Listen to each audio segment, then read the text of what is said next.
Então, a partir de 1930, o DNA passou a ser considerado efetivamente um material genético, porque até então eles tinham a dúvida se era o DNA ou se eram as proteínas. Mas após aqueles experimentos de comprovação de que o DNA era realmente um material genético, os cientistas começaram a levantar outras perguntas, outros questionamentos, como por exemplo, como era a estrutura do gene, como era a estrutura do DNA. Então, na aula de hoje eu vou falar um pouco sobre a estrutura do gene, a estrutura do DNA, a estrutura química principalmente do monômero, que é o nucleotídeo, e como esses nucleotídeos são polimerizados, ok? Eu sou Ariane de Azevedo, eu sou professora de Biologia e esse é o meu canal Biotecnologia Descomplicada, para ajudar aí, com o propósito de ajudar os alunos que vão fazer a seleção do mestrado aí em Biotecnologia e áreas afins, ok? Então, depois da vinheta, fiquem ligados à estrutura do gene.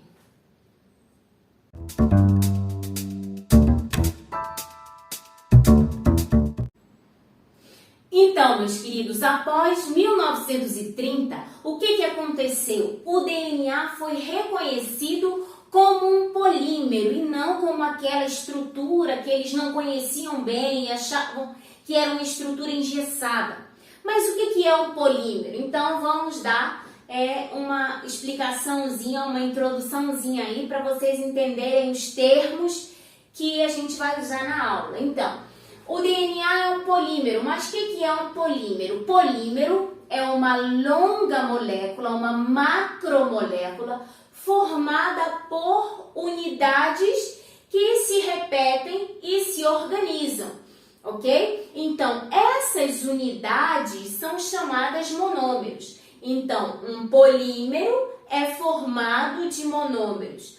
As proteínas são polímeros? São polímeros. São polímeros os monômeros são os aminoácidos. No caso do DNA, o DNA é um polímero formado de monômeros e os monômeros são os nucleotídeos. E é sobre os nucleotídeos que a gente vai falar hoje, vai esmiuçar um pouquinho sobre o nucleotídeo, que é a base do gene, é a base do DNA, ok? Então, vamos lá. Primeira coisa, nucleotídeo é formado por ele é composto por três estruturas, né?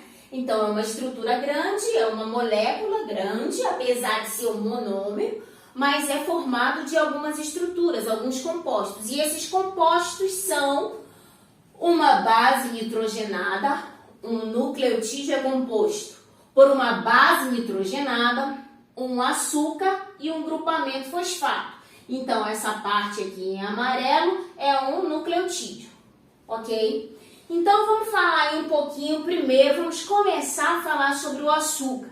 O açúcar do nucleotídeo é um açúcar formado por 5 carbonos. E um açúcar formado por 5 carbonos recebe o nome de pentose.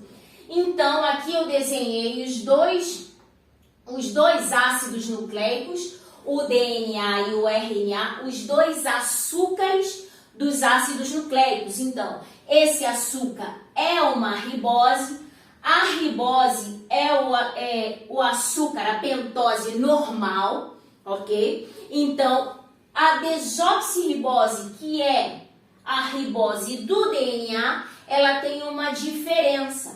Qual que é a diferença? No carbono 2', no lugar dessa hidroxila, ele tem, aqui a ribose tem um hidrogênio.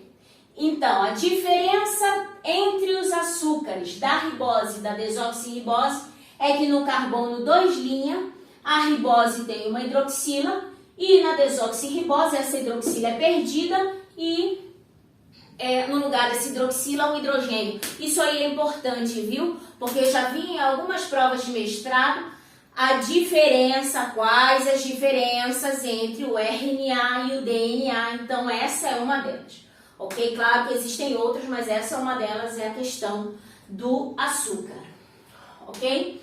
Então, existem aí duas formas estruturais de se colocar uma pentose.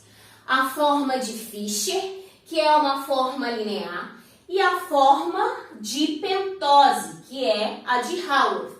Então, o DNA, ele recebe, a pentose do DNA, ela é organizada na forma de anel. É essa estrutura que é a estrutura do açúcar, da pentose do DNA, ok? Então, outra coisa importante que os carbonos do açúcar são numerados e recebem um nome específico.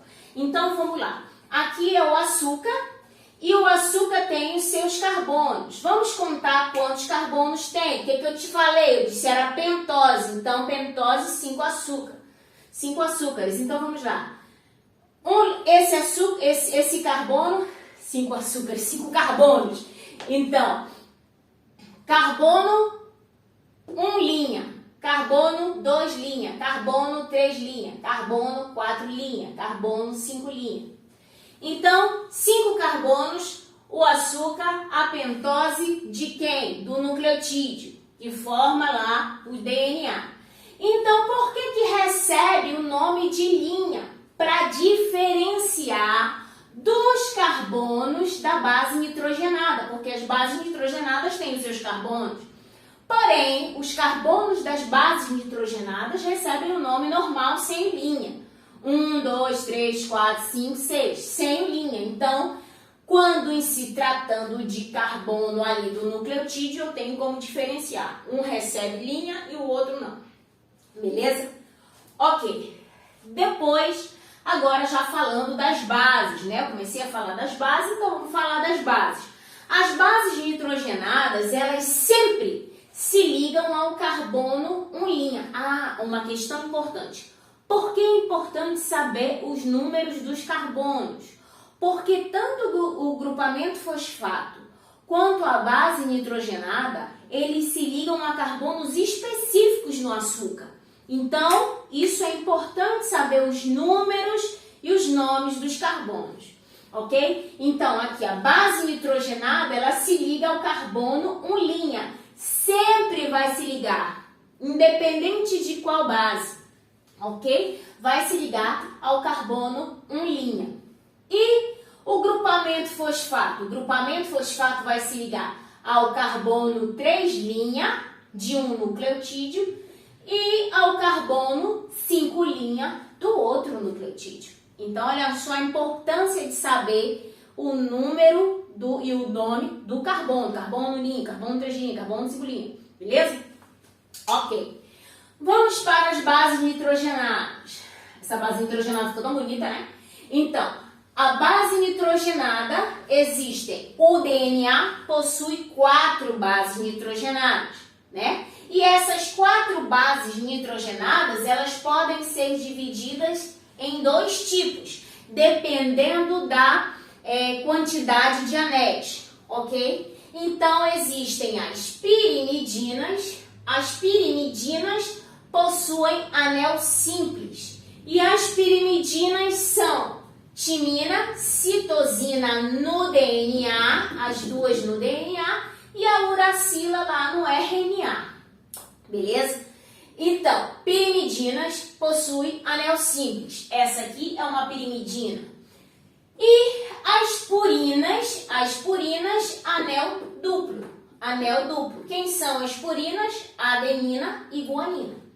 Beleza? Então, é importante saber essas divisões para saber a quantidade de anéis, porque a estrutura depois tridimensional do DNA, ela vai estar relacionada com essas ligações perfeitas das bases.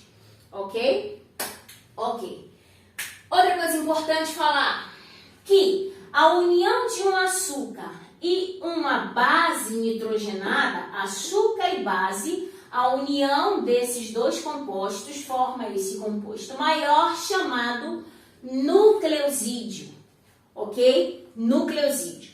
Quando esse nucleosídeo se liga a grupamentos fosfato, recebe o nome de nucleotídeo, ok?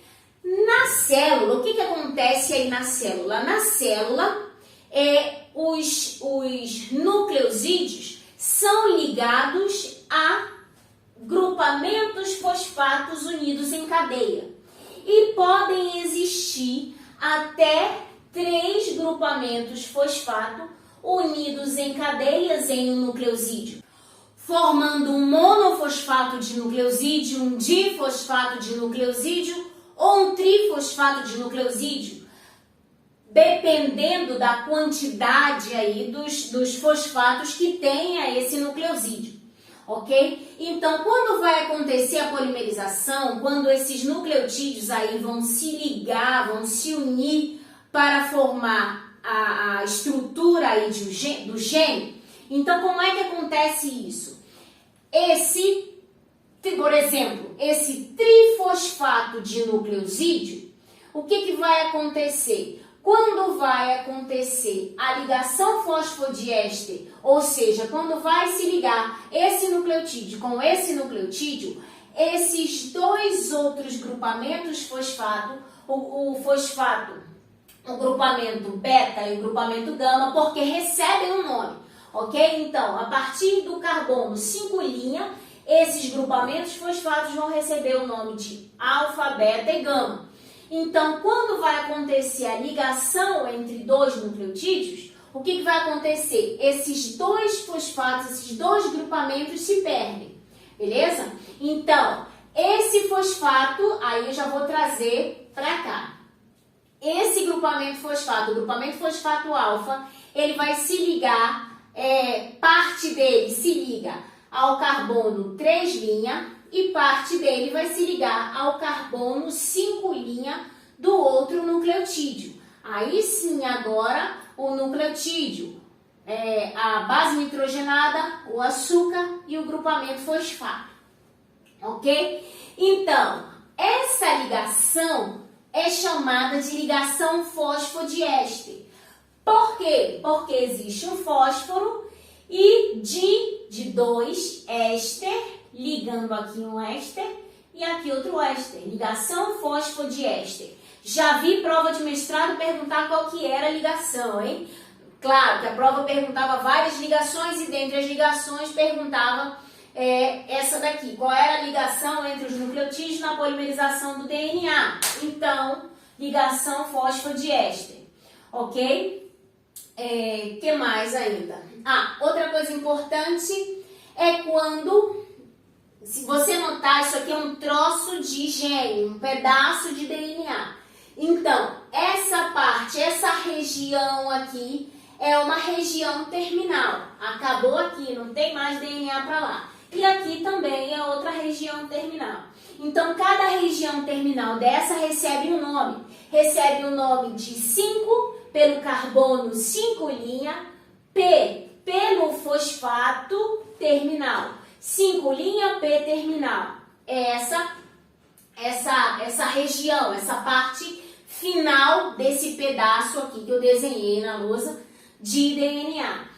E aí, a outra região é a região 3 hidroxila terminal. Por quê? Porque aqui, nesse carbono 3' desse açúcar último, desse último açúcar, tem uma hidroxila. Só você trazer para cá e observar que aqui é uma hidroxila. Então, aqui é uma hidroxila, 3 hidroxila terminal.